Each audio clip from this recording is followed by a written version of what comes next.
His QB. Right, don't draft him. Give him a max deal. Happy trails for the Cowboys QB after this year. Well, maybe according to Bill Barnwell, who dropped a Dak opus today. I basically got an assignment. I was still reading it. The script's written. I said, no, I'm on page 5. But when it came down to whether the Cowboys should actually move on from Dak, Barnwell was clear. No. Took me 20 minutes to get there, Bill. So what are the chances that this is Dak's last year? It's actually an excellent article. It is. Dak's last year in Dallas. I think the chances are very good. And I would not have said that before because I'm like, look, is Dak a top 5 guy? No. But he is a franchise quarterback, legitimately good. And I do think, barring, some of his problems in the playoffs, I think you can win a Super Bowl with him as your quarterback.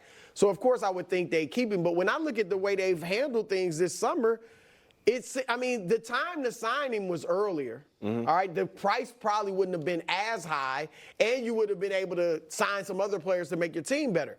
Now that time has passed, and they seem clear. It seems clear that their thing is it's a prove-it year for you, Dak. And if you prove it, and I think proving it probably is getting, and this is low, at least to the NFC title game. Hey, yeah. At least an NFC title game. It might be get us to the Super Bowl, and then we'll pay you. But if they get to the NFC title game and they pay Dak, and they pay CD, and they pay Micah, then how are they going to build a team? Well, and you're not even in the Super Bowl By the way, that's the case whether they get to the NFC title game or not. Right, but if you get, I'm saying, so that's why I think it's almost get to the Super Bowl. Because if you get to they're always because they're the Cowboys. But get to the Super Bowl, at least you can, feel like we're close. But the bottom line is I think they've put Dak in a prove-it year with a roster that is not as good as it was last year. I think the rest of the NFC has improved, all right? And so I think if it doesn't go well this year, as far as deep in the playoffs, I think they're looking at San Francisco and say, let's go that route, put a bunch of great talent around, I think, Trey Lance. Okay. I'll put it at 1%. Wow. Not there. All right, Danny, finally we have someone on the show that actually gambles, too. That's a 99-1 booked. Yeah, no. Booked. All right. Go ahead. Why would you, 30-year-old quarterback, coming off the best season of his career, runner-up for the MVP, who's won 12 games 3 years in a row, let him leave for nothing? There is no precedent, no comp. It's never happened in NFL history. It's never happened before. Think Nick can answer. I think because they think he's not going to be worth the money. But go ahead. But guys that are right in his realm have been paid basically the same, or guys that he's been better. Is he much worse than Jared Goff? No, I would say he's better. Is he much worse than Trevor Lawrence? No, I would say he's better. Oh, how dare you. And the numbers, by the way, prove that out. And so I think at some point Dak has a ton of leverage. They negotiated poorly. He'll be the first $60 million per year per man in NFL history, $60 million per year man in NFL history. And this Trey Lance thing that's getting a lot of love online, that gamble, first of all, they didn't pick up the fifth-year option. But we knew they weren't going to. I understand, but they didn't commit to him in any way. The numbers would be so stark on what Trey Lance has accomplished in the NFL versus what Dak Prescott has accomplished in the NFL. It would be the biggest gamble that we've seen. Trey Lance, I think he might be good. He's played in 4 games. He's won 2 of them. He's fine.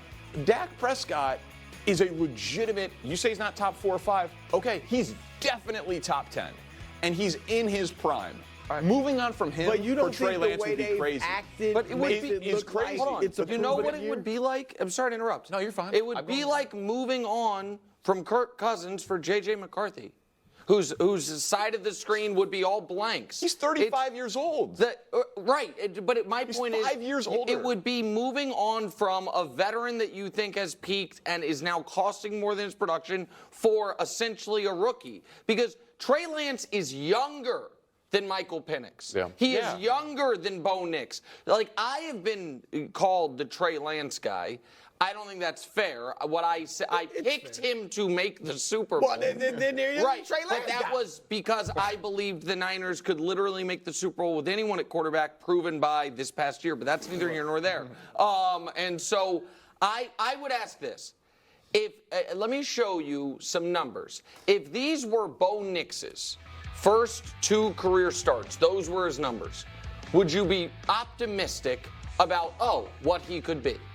Well, he had a lot more talent than Bo Nix. Okay, Michael Penix. Trey Lance. His first Michael Penix got a ton of numbers, right? Because that is Trey Lance's first 2 starts. So now let's just show you. This is just such a dumb comparison because, as Brew just said, like, you're talking about having Shanahan as your head coach and an absolute stacked roster that Nick Wright himself just said that any quarterback could get to a Super Bowl with that team.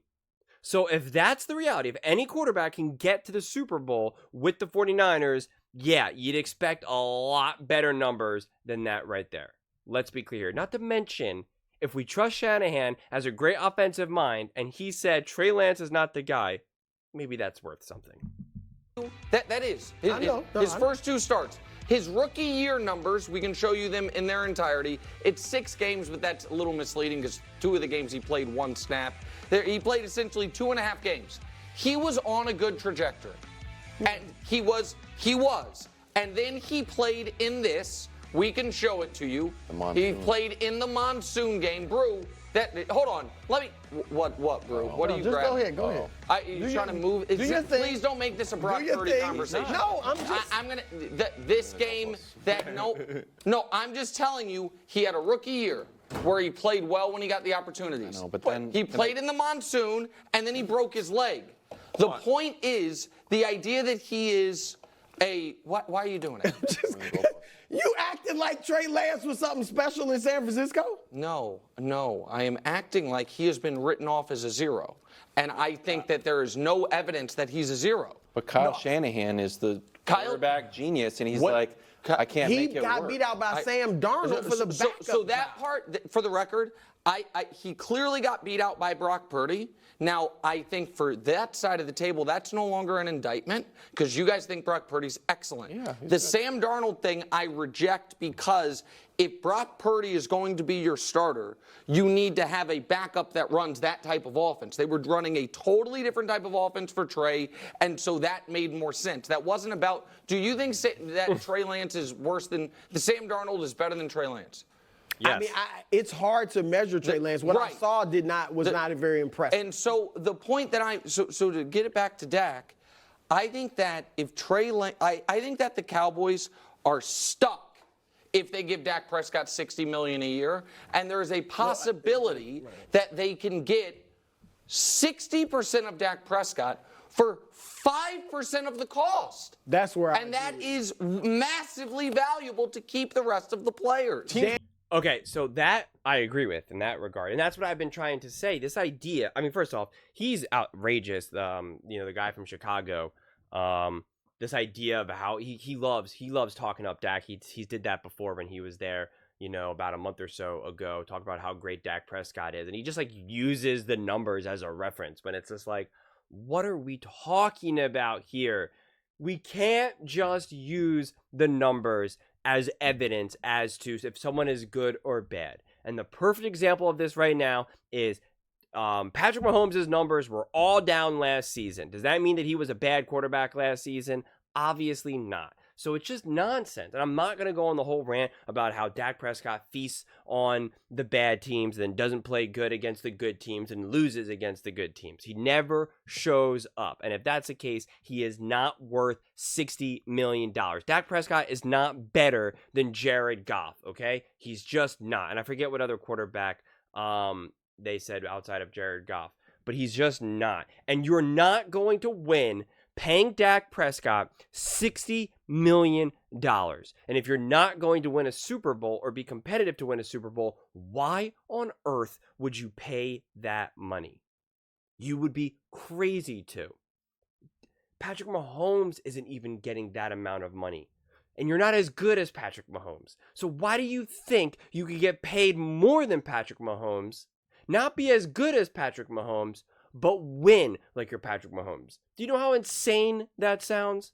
So no, paying Dak Prescott $60 million would be an absolute disaster. The only way that works is if you sign Dak and you already have a stacked team that you're not paying, right? It's filled with rookies and young players who you haven't had to pay yet. like maybe like the Packers. Like if Jordan Love did not exist last season and there was just no quarterback and Dak Prescott was a free agent, then sure, you can make a play and say, hey, you know what, we're going to pay Dak right now because we think we can win like right now. That can make sense. To my knowledge, I'm not so sure what team like that exists right now, quite frankly, or especially a team that just doesn't have a quarterback and has all that salary cap space and has a stacked roster, not to mention with a great coach that ties it all together. Because let's not pretend like Dak Prescott can just do it with any old coach and any old roster. It's just not true. It's just not true. Not to mention, let's focus on the fact that every time they ask Dak to throw a lot, the Cowboys lose. When they ask Dak to throw less and they establish the run game more and it's more of a run-centered offense, then the Cowboys win. So what does that tell you? So it's just absurd to me. Like we just keep having the same conversation because obviously like the Cowboys haven't done anything. So and there's still just all this speculation, but it's just absurd to me. So I think the chances of this being Dak's last season in Dallas is pretty high because it really doesn't make sense. All these other quarterbacks have gotten signed. Trevor Lawrence, Jared Goff, Jordan Love is right around the corner. So is Tua, and it's just like, how have the Cowboys not been able to take care of this? And then this whole idea of Trey Lance. Listen, Nick Wright just can't let Trey Lance go, and it's kind of comically hilarious at this point. Do I think Trey Lance is just useless and worth nothing in the NFL? No, I'm not going to say that. So what can he do in the NFL? Could he be a bottom quarterback, right? Like bottom 10 quarterback, bottom 15 quarterback? Potentially. I really don't know, honestly. But what I do know is that he's not a top starter. And so then the argument is can you win with Trey Lance as your quarterback when you don't have to pay him that much money? That obviously is a great thing to do. But again, it only works. We love talking about these cheap quarterbacks with a good roster around him so we don't have to pay them that much, and then we can build a great roster around him. That only works when you have a great coach. It only works when you have a great coach. Notice how only the great coaches can actually win games with backup quarterbacks. That's the only time we see that. When you have a Shane Steichen, he can win games with a backup quarterback. Kevin O'Connell can win with a backup quarterback. Andy Reid can win with a backup quarterback. Only the great coaches can do that. Then when you see some of these defensive head coaches or some of these just average offensive head coaches, when their quarterback goes down, what do? They go nowhere.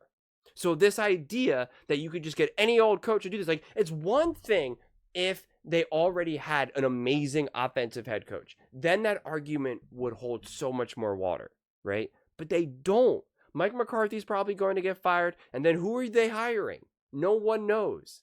Is it going to be Bill Belichick? You're going to win with a backup quarterback with Bill Belichick? He certainly didn't do too well with Mac Jones and Bailey Zappi. So it's just, this whole thing is just a disaster, quite frankly, if you're coming from the Dallas Cowboys side of things. And it just increasingly just gets uglier and uglier and uglier, quite honestly. And especially like, Dak now definitely wants $60 million when he sees what Trevor Lawrence got paid, what Jared Goff got paid, what Jordan Love will get paid. And it's like, maybe he can get it from another team. But if you're the Dallas Cowboys and you're serious about winning, there is absolutely no way you can pay Dak Prescott $60 million and expect that you're actually going to win a Super Bowl or even be remotely competitive for a Super Bowl for the next 3, 4, or 5 years. And if you're not, then what are you doing? What are you doing?